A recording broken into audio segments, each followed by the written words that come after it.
우리는 지금 이제 2023년을 마무리하고 이제 2024년을 새로운 시작을 그러한 기다리는 곳에 우리가 지금 서 있죠.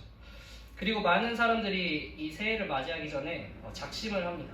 그래서 내가 이번 연도에 다이어트를 하려고 했지만 실패했다. 내년에는 내가 꼭 다이어트를 성공하리라 하는 마음을 품기도 하고, 또 누군가는 성경을 꼭 한번 읽어야지, 일독을 해야지 하다가도 내가 창세기까지밖에 또 못 읽었구나 하면서 내년에는 꼭 더 읽어보겠다 이렇게 다짐을 하죠. 근데 참 오히려 그것이 감사한 것은 성공하지 못해서 매년 그렇게 작심할 것이 있다 하는 것은 참 감사한 일입니다. 저도 그래서 매년 작심하는 것이 있습니다. 아내한테 져줘야지 이런 마음을 제가 먹는데 오면서도 좀 싸웠습니다. 그래서 내가 이 설교할 자격이 있나? 져주지 못했다. 내가 이걸 고백할 자신 이게 있나? 이렇게 의문을 들었지만 쉽지 않죠. 그래도 해야죠. 그죠? 해야죠. 여러분들은 혹시 어떤 계획을 좀 가지고 있을까요? 말하지 않으셔도, 대답하지 않으셔도 됩니다. 오늘 본문은 여호수아가 그간 이제 하나님의 일꾼으로서 모세 다음으로 쓰임을 받고 이제 하나님 부르셔서 죽음을 앞두고 있는 상황이죠. 모세를 이어 한 시대를 풍미했던 지도자 여호수아가 이제 이스라엘 백성 자신들을 섬겼고 또 따르던 그 백성들을 떠나야 하는 시점이 온 거죠. 그런데 그 마지막 시점, 지금 고별 설교 중에서도 후반부입니다. 제일 마지막에 하는 것은 백성들이 하나님을 섬기게 하는 것, 하나님만을 섬길 것을 더 정확히는 결단하게 하고 있습니다. 그래서 저도 이제 2023년을 마무리하고 이제 2024년 우리가 또 정말 새로운 마음으로 시작하기 때문에 이 시점에 여러분들에게 동의를 하게 묻고 싶습니다. 2024년 하나님만을 섬기겠습니까? 저는 여러분들이 여태 하나님을 어떻게 섬겼는지, 그리스도인으로서 세상 가운데 어떤 역할을 해왔는지 저는 알지 못해요. 그러나 확실한 것은 오늘 다짐하셨으니까 여러분들이 보여줘야 하는 모습은 어제보다 오늘, 그죠? 이제 2023년보다는 2024년 더 나은 그리스도인으로 살아가고 하나님 앞에 그것을 보여줘야 하는 것이죠. 그럴 자신이 없으면 취소할 기회를 지금 드리겠습니다. 왜냐하면 오늘 본문을 보면 여호수아가 여호와를 섬기겠다는 이스라엘 백성에게 이렇게 말하죠. 19절부터입니다. 여호수아가 백성에게 이르되 너희가 여호와를 능히 섬기지 못할 것은 그는 거룩하신 하나님이요 질투하시는 하나님이시니, 이렇게 얘기를 한단 말이죠. 사실은 이런 거죠. 너희 못할걸? 너네 하나님 못 섬길걸? 하나님 이런 분인데 할 수 있겠어? 이렇게 되묻는 거예요. 그러니까 취소하려고 빨리 지금 취소해지만 이들은 섬기겠다 이렇게 얘기를 하죠. 여러분, 하나님만을 섬기겠다는 결단은 사실은 가벼운 결단이 아닙니다. 굉장히 무거운, 굉장히 무게감 있는 결단이죠. 그 무게감을 여러분들께서 좀 아셨으면 합니다. 나는 이미 하나님을 섬기고 있어. 나는 하나님만을 섬기고 있어. 이렇게 말하고 싶을 수도 있겠죠. 그런데 이 세상에 사실 나는 정말 하나님만 섬기고 있어 라고 말할 수 있는 사람은 정말 별로 없어요. 사실 세상에는 하나님과 다른 것을 함께 겸하여 섬기는 사람들이 정말 많이 있기 때문이죠. 심지어 그것이 사역자라고 해도, 목회자라고 해도 올고지 하나님만을 섬기지 못하는 것들이 이 세상의 현실이죠. 그래서 사실 그리스도인들이 부적을 사고 점집을 가고 제사 드리고 이런 것은 정말 사실 단순한 문제, 쉬운 문제예요. 물론 당사자들은 그렇지 않을 수 있지만 그래도 다른 것과 비교해보면 어떤 거냐면 하나님과 어떤 성공, 명예, 권위, 부, 쾌락, 심지어는 자기 자신을 하나님과 동등된 위치에서 섬기면서 살아가는 사람들이 있다는 거죠. 그 사람들과 비교해서는 비교적 쉬운 일임에 틀림이 없습니다. 이 하나님만을 섬기겠다 이 결단은 그저 주일 예배 잘 드리면 되겠지, 안 빠지면 되겠지, 헌금 그거 교회에서 하라니까, 하나님 하라니까 하면 되겠지, 그런 단순한 문제가 아닌 거죠. 이 결단은 우리의 삶을, 정말 우리의 삶을 하나님께 드리는 거고, 심지어 하나님께서 원하신다면 우리의 생명까지도 값없는 것으로 여기고 하찮은 것으로 여기고 하나님 이 생명을 받으시옵소서 그렇게 드려야 하는 굉장히 믿음을 필요로 하는 고백입니다. 나는 죽고 그리스도로 사는 그러한 바울과 같은 그러한 삶을 사실 우리는 살아가야 하는 거죠. 그래도 여러분들은 하나님만을 섬기겠습니까? 아멘 하셔야 됩니다. 아멘 하셔야죠. 네. 여호수아는 믿음으로 그렇게 하나님만을 섬기겠다 고백한 이 백성들에게, 그리고 우리들에게 지금 이렇게 말합니다. 당신들이 주님을 택하고 그분만을 섬기겠다고 한 말에 대한 증인은 바로 여러분 자신들입니다. 이렇게 얘기를 하죠. 성경은 우리가 고백자이면서 계약자, 하나님과 계약한 백성이면서 또한 증인이라고 말합니다. 그 뜻은 내가 증인되었으니까 나만 모른 척하면은 그냥 얼렁뚱땅 넘어갈 수 있겠다. 그냥 모른 척하고 내가 잊어버린 척하면 그 약속을 지키지 않아도 되겠다. 이런 뜻이 아닙니다. 하나님과 약속에서 스스로 증인, 이 증인이라고 하는 것은 보증인을 뜻하죠. 그렇기 때문에 그 책임, 그 잘못한 자신이 모두 자신에게 있다라는 것을 의미합니다. 우리는 종종 다른 사람들을 탓하죠. 나는 잘하고 있는데 주변에서 도와주질 않아. 그래서 실패해. 네, 쉽게 하는 변명 중에 하나입니다. 제 세상 친구 중에 이제 흡연하는 친구가 당연히 있겠죠. 항상 얘기를 하는 거예요. 아니 나는 안 하려고 그랬는데 옆에 애가 하니까 따라가서 한다느니, 이렇게 남 탓을 항상 하는 거죠. 자신의 잘못을 다른 사람한테 책임을 물어서 그렇게 자신의 그런 죄책감이라든지 자신의 죄값을 덜으려는 사실 우리의 시도. 사울 왕이 블레셋과 전쟁을 치르게 되었습니다. 그런데 제사를 지내기로 한 날이 됐는데 사무엘이 안 오는 거예요. 그래가지고 큰일 났다, 이거 어떡하지 하다가 사무엘이 이제 번제를 그냥 홀로 딱 드려버립니다. 사무엘이 있었어야 되는데 드려버리죠. 그러니까 사무엘이 추궁하니까 이때 사울이 뭐라 그러냐면 백성은 흩어지고 사무엘 당신은 안 오고 블레셋 사람들은 쳐들어오려고 했습니다. 이게 뭐냐면 변명부터 사실 늘어놓는 거죠. 번제를 드린 그 사울 본인의 죄임에도 불구하고 흩어진 백성에게 책임을 한 스푼 던지고, 늦게 온 사무엘 당신도 문제가 있어, 책임 던지고, 적인데, 그죠? 당연히 쳐들어오는 적인데 쟤들도 쳐들어오려고 했어. 그러니까 쟤들도 잘못한 거야 하면서 잘못을 그냥 뿌려버리는 거죠. 자기는 죄가 없다는 듯이. 그렇다고 그 죄가 사라집니까? 전혀 사라지지 않는 거예요. 이것은 누가 뭐라고 해도 사울의 죄인 거죠. 오히려 더 큰 잘못을 저지르는 거죠. 하나님께서 죄를 얼마나 싫어하십니까? 근데 다른 사람을 하나님 앞에 정죄하면서 저 사람도 죄인이고 저 사람도 죄인이고 저 사람도 죄인이고 나만 죄인이면 되는데, 네, 그런 잘못을 저질렀습니다. 사울은 그러한 사무엘의 추궁 앞에서 그는 회개했어야 했죠. 하나님, 제가 죄송합니다. 제가 이 불안한 마음을 견디지 못했어요. 그래서 제가 저질러서는 안 되는 큰 죄를 지었습니다. 죄송합니다. 그렇게 고백을 했어야 됐습니다. 이거와 같이 우리가 하나님만 결심하겠습니다 라고, 하나님만을 따르겠습니다 이렇게 결단한다면, 우리가 그 약속을 지키지 못했을 때 변명하고 책임을 다른 곳에 묻는 것이 아니라 하나님 앞에 인정해야 되죠. 분명 많은 변명거리가 떠오를 겁니다. 하나님 어쩔 수 없었어요. 환경이 절대 그럴 수 있는 상황이 아니었어요. 그것은 지혜로운 대답이 아닙니다. 우리가 그렇게 해서 조금 더 의로워진다고 해서 하나님께서 결코 기뻐하시지 않으세요. 그것보다 하나님께서 기뻐하시는 것은 우리가 하나님 앞에 죄인임을 고백하고 하나님께 돌아올 때, 이것을 회개라고 하잖아요. 우리가 우리의 죄의 길을 돌이켜서 하나님께서 원하시는 그 길을 갈 때 하나님께서 가장 기뻐하시죠. 그렇게 우리가 결단한 오늘, 앞으로 우리에게 양심적 그런 찔림이 있다면 솔직하게 하나님께, 하나님 제가 죄송합니다. 죄송합니다. 그렇게 고백을 하면서, 그렇게 고백함으로써 우리가 또 어떤 의미가 있냐면, 결국 우리는 은혜로 살아가는 사람들이라는 거죠. 내가 죄인이다, 이것은 정죄받기 위한, 스스로를 낮추기 위한 것이 아니라 하나님께 은혜 받고, 그래서 더 하나님께 영광 올려드리기 위해서 우리가 그렇게 하나님의 은혜로 살아가는 증인이 되시기를 축복합니다. 또 이제 여호수아가 말하죠.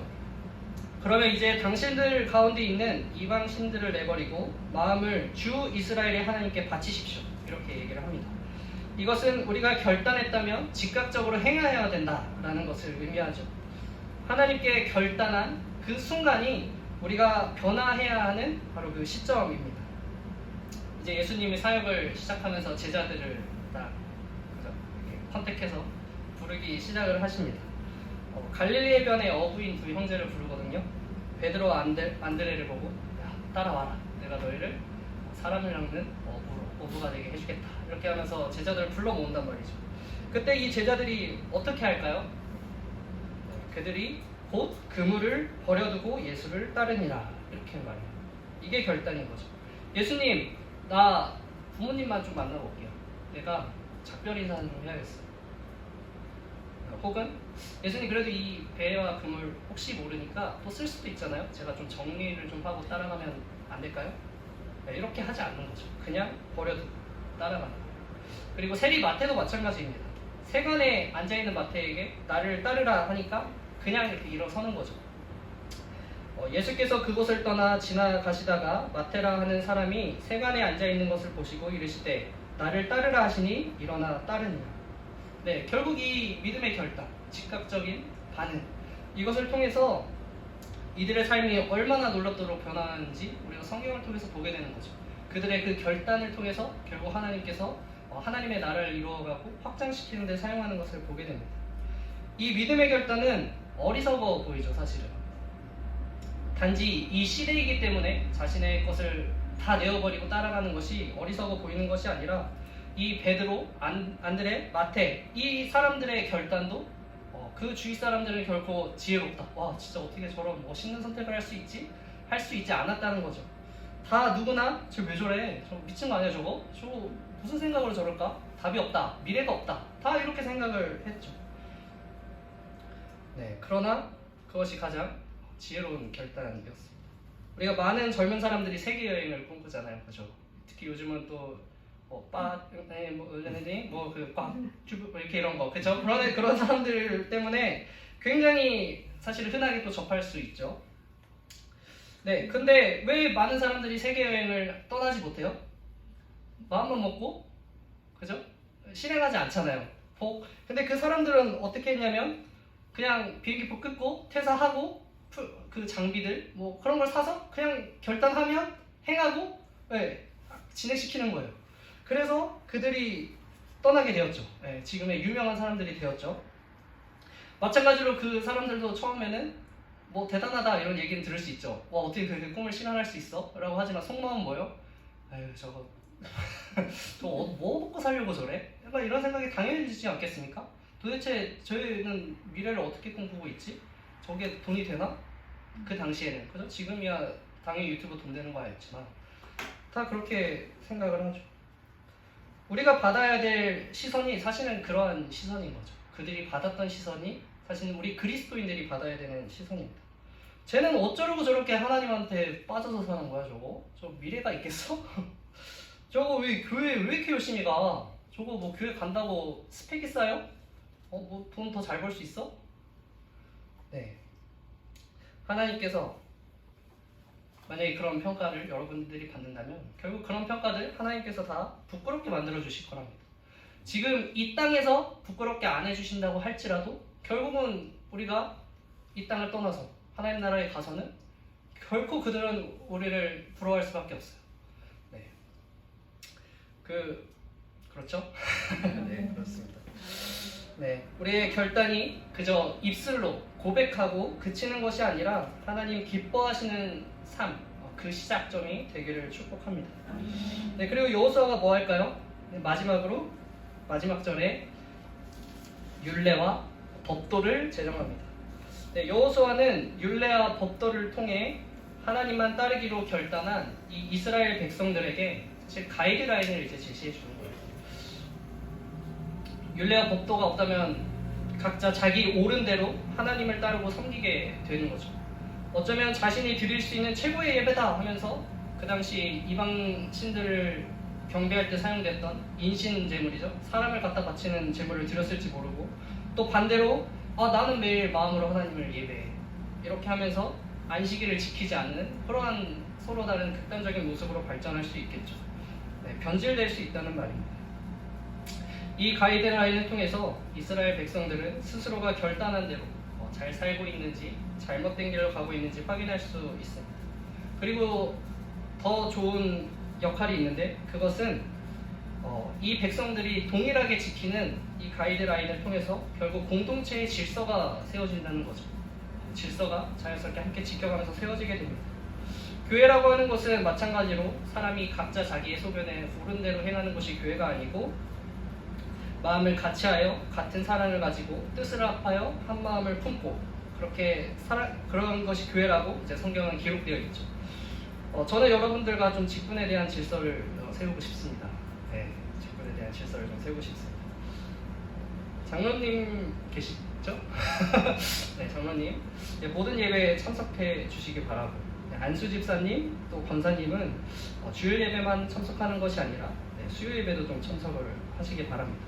그리고 서리 집사님 주일 예배 반드시 참여하시고 또 봉사에 열심히 참여해 주셔야 되죠. 그리고 성도님들 또한 모든 청년들을 포함한 우리 모든 성도님들은 교회에 와서 또 성도끼리 대면하고 교제하는 그러기를 부탁을 드립니다. 사실 더 많은 것을 제시하고 싶어요. 헌금에 대한 그런 부분도 제시할 수 있지만 최소한으로만 하는 거죠. 최소한으로만. 네. 저는 여러분들이 가진 그 거룩한 직분의 기준을 낮추는 사람이 되지 않기를 바랍니다. 와, 저 정도면 나도 하겠지? 야, 저 나이 들면 나도 저 정도 할 수 있을 것 같아. 저 직분 나도 얻을 수 있을 것 같아. 네, 이렇거나 혹은 야, 그 사람이 정말 그 직분이야? 이런 평가 굉장히 싫습니다. 네. 여러분들이 가진 그 스스로의 직분을 좀 더 하나님께서 주신 거룩한 직분으로 알고 그 기준을 높이시는 그리고 경고히 해주시는 그런 여러분들이 되기를 바랍니다. 여러분, 이것만으로도 교회의 질서가 세워지는 거예요. 내가 그냥 성도야. 근데 나도 집사가 되고 싶어. 그럼 뭐예요? 더 열심히 교회 생활에 참여하는 거죠. 더 봉사하고 헌신하고 예배에 참여하고. 그리고 내가 서리 집사가 됐어. 나 안수 집사가 되고 싶어. 이런 마음을, 거룩한 직분을 품고 싶은 마음이 있잖아요. 그러면 더 예배에 참여하려고 하고 더 뭔가 내가 하나님의 일꾼으로서 할 수 있는 것이 무엇일까? 그렇게 점점 서로가 성장을 하는 거죠. 사실 덕이 되고 모범이 되고 그렇게 각자의 직분을 여러분들이 그렇게 꾸며주셨으면 좋겠습니다. 네, 하나님은 이렇게 얘기하십니다.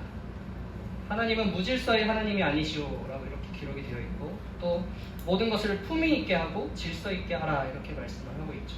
네, 오늘 하나님만을 섬기기로 결단하신 여러분들을 통해서 이 교회의 질서가 세워지기를 또 한번 축복합니다. 아멘. 네.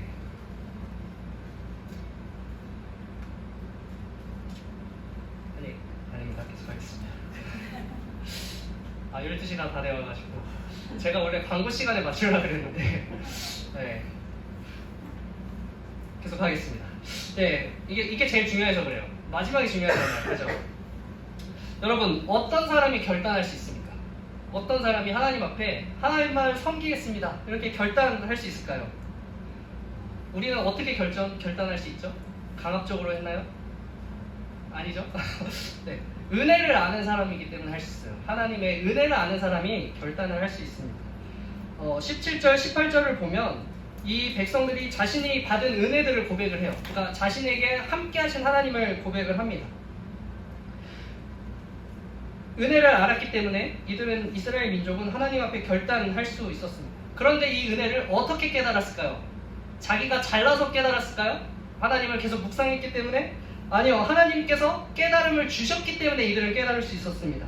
오늘 우리가 읽지 않은 본문 앞을 보면은 하나님께서 여호수아의 입을 빌려서 내가 너희들에게 어떻게 행했는지 다 일일이 이렇게 말씀을 해주시는 부분이 있습니다.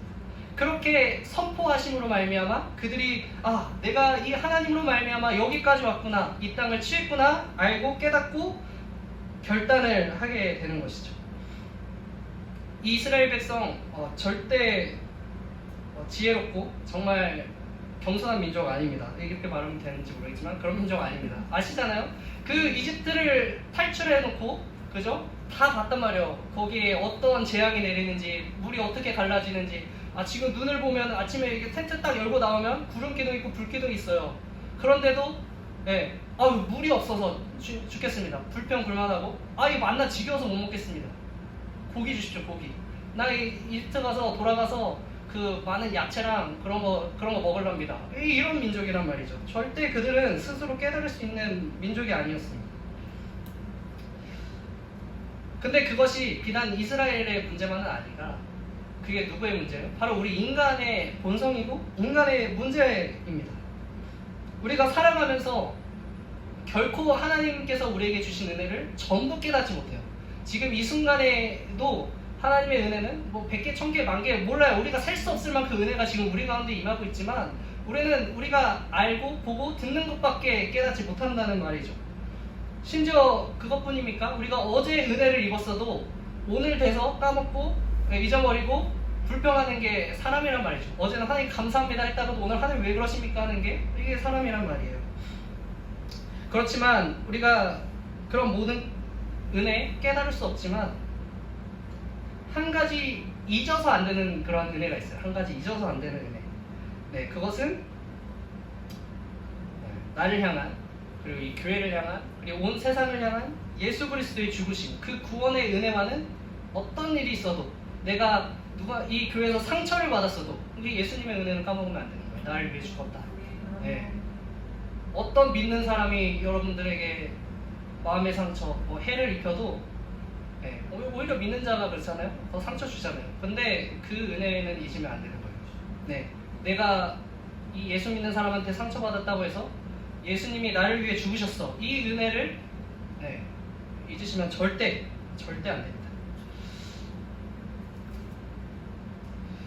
우리가 이 은혜를 잊어버리면 아무것도 할 수 없습니다. 왜냐하면 내 자랑과 내 공의만 남잖아요. 내가 여태까지 해왔던 것들 그런 것만 남는데 우리가 도대체 뭘 더 한단 말이죠? 난 이미 충분히 했는데 또 은혜를 잃어버리면 이 현실이 장애물이에요. 이 현실이 다 장애물입니다. 도대체 그 장애물만 보이는데 우리가 뭘 할 수 있습니까? 은혜가 있어야 뚫고 가든지 넘어가든지 돌아가든지 하죠. 바울의 서신을 보면 끝 인사 로마서만 빼고 전부 다 무엇을 이 바울이 구하냐면 너희에게 은혜가 있을지어다. 모든 다 찾아보셔도 됩니다. 저도 다 혹시 몰라서 한번 다 찾아봤거든요. 로마서만 빼고 심지어 우리 고린도 전서를 통해서는 그죠? 그 축복으로 우리 이렇게 축도를 하시잖아요. 네, 은혜.